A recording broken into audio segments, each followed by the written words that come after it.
Hello Internet, this is Jave and I will be Let's Playing ActRaiser. I will be Let's Playing the PAL version specifically. Now, the PAL version has the best of both worlds from the Japanese and the American version. The American version's sim mode was a little bit harder, and the Japanese version's platforming was a little bit harder in this. So this should be fun. So here we go. And it's got a nifty little difficulty setting too. So we'll start by creating ourselves a name, which will be Jave, of course.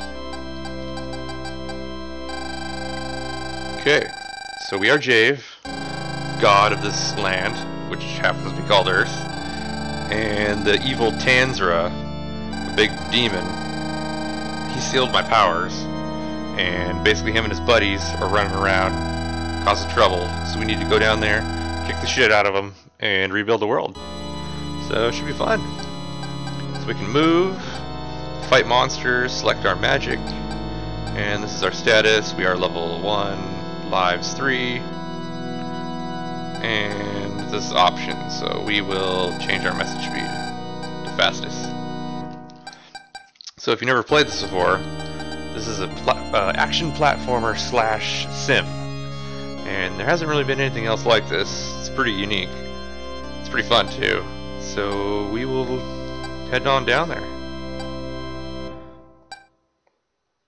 And once we clear this monster lair, we can start building. Mode 7!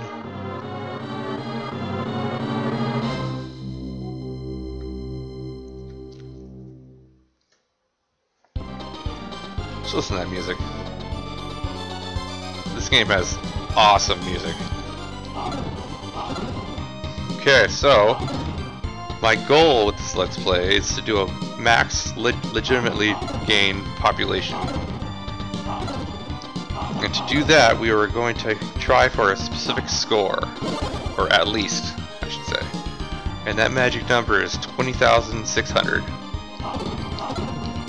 Our score in the action levels actually affects our maximum population in the sim levels. Anybody over there? No.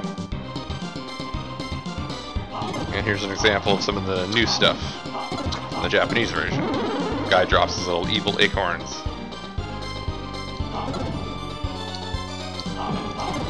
This is pretty much the route I do. Oh, went a little bit too far. We'll go back and grab this life.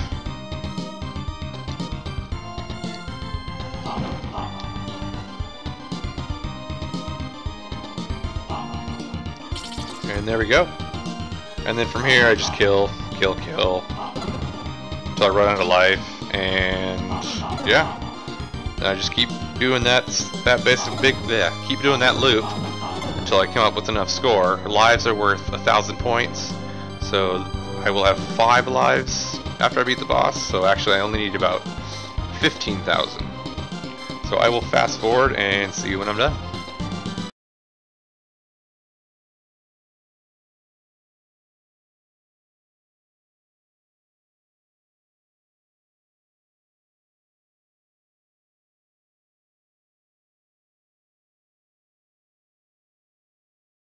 Okay, so that should be good enough.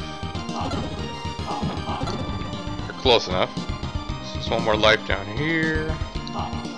We'll ride the creepy tree.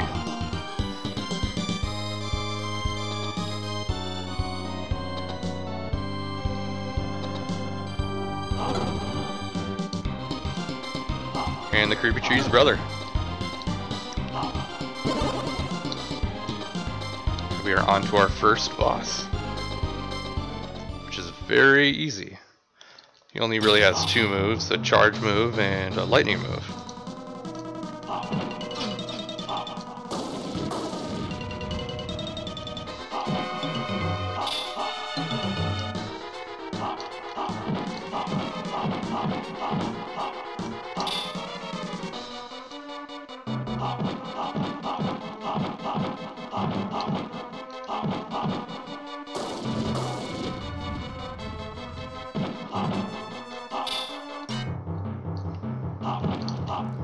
And with that, we are done with the first act.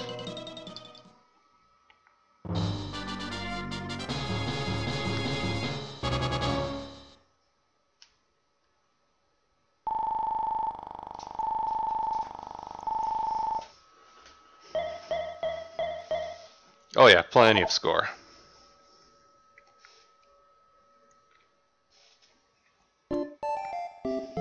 Okay, so now we are in simulation mode. There are our first two worshippers, who I assume will breed our entire population. Okay, so let's hear what they have to say. They want us to destroy bushes, and we can do that. So in our interface, we can move around some more. This is a building direction. We tell our followers what direction we want them to build, and we can listen to their problems, but we're not going to do that right now. And we can do our miracles, pick or use an offering, and the rest is the same. So we'll start out by using lightning and blow up some bushes. Wonderful. So we can fly around, we can kill monsters.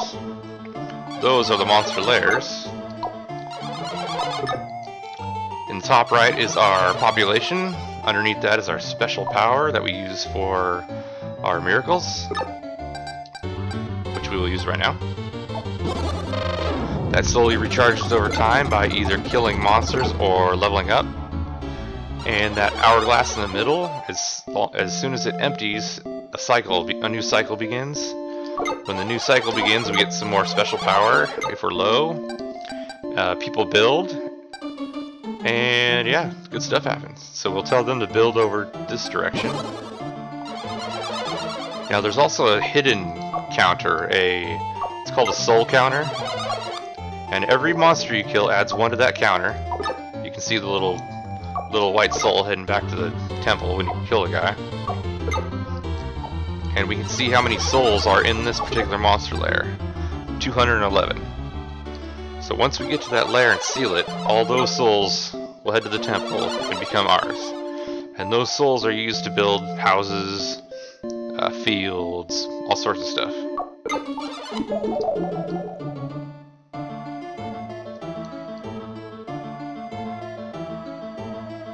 So the reason why we needed that specific score in that level was because of these monster lairs. And let's listen to these people real quick. Mastered the hunting animals. So now we can actually seal lairs. You get that when you achieve 10 population, I believe.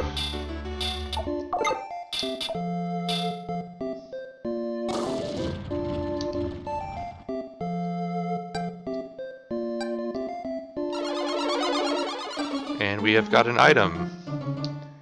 It is a bomb, and to get items, we go to offerings, take an offering, and this is all the stuff they want to give us. This thing will blow up any monsters on screen.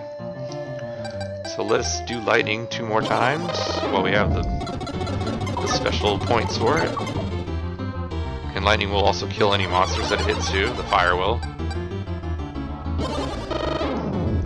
And before I lose my train of thought, let's have them build over to this next monster lair. Okay, so back to the score. So we got that specific score because it adds to our max population. Now these monster lairs, they all have a minimum of what they can actually have in them when you start the game. So if you blow through the entire stage, there'll still be a minimum in here. Now what the score does is it adds to this right here, these layers, and it divides by however many layers is in the level, and it just adds to them. And that's the only way to basically increase your max population.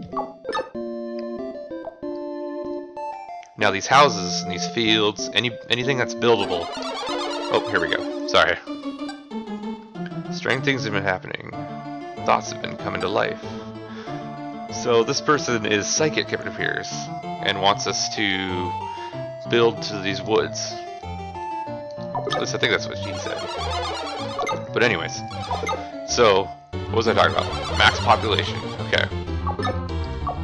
So these houses, these buildings, anything that's buildable, you can only have 128 of them per map, and that includes bridges. So we're going to have one bridge right here. We're going to avoid building on this river until the very end, because I don't want to screw up. And that's basically how we're going to get our max population. The max population for this map is 914, so we're going to do our best to hit it. So we'll have them build down one. Build some roads over here, and can we lightning? Yes, we can.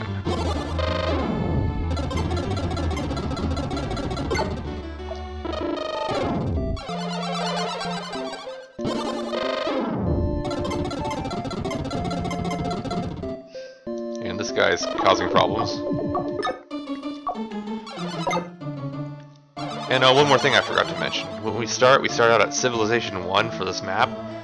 It looks like as you seal layers, your civilization level goes up. And at the beginning we were building huts, and now I believe they are building log cabins, yes. And there's only 3 levels. Oh, we have gained a level, and we've got more hit points. And so our next level up is at 200 population. And a fire has broken out. But that's okay, I'm not a nice god, so I'm going to let them burn. Because we don't need those houses anyways. And I completely forgot what I was saying, I'm sorry.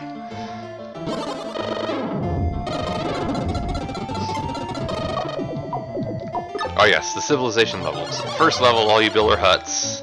Second level, you build cabins. And the third and final level, you build actual, like, nice houses. And the huts, I believe they hold only 4 people.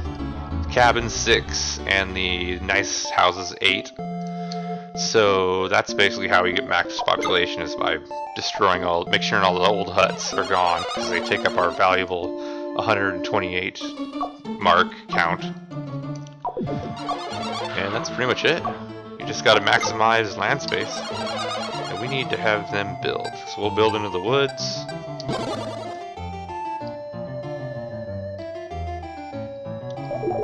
So if you build on the river here, we run the risk of building bridges when we don't want to, because then that'll take up a house, and then that's, in the long run, 8 less people.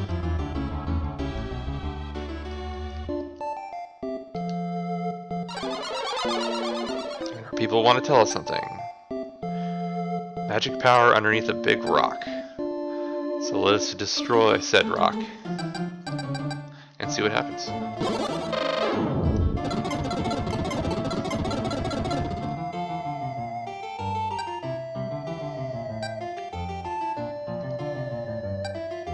A magic token was found, so we have gotten our first magic spell. So we will take that token, and we will equip it. We will not equip it, we will wait.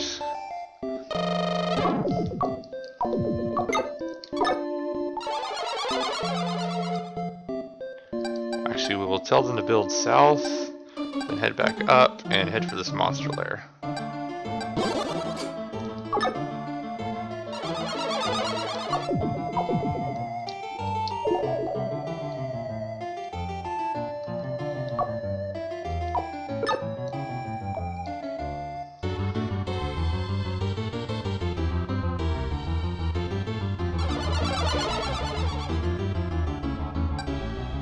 And because we built into the forest, we got a magic scroll.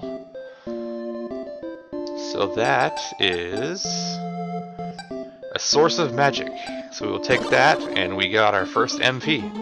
And this is the only way to get MP in the game other than finding them in the action sequences. So let's head for that lair.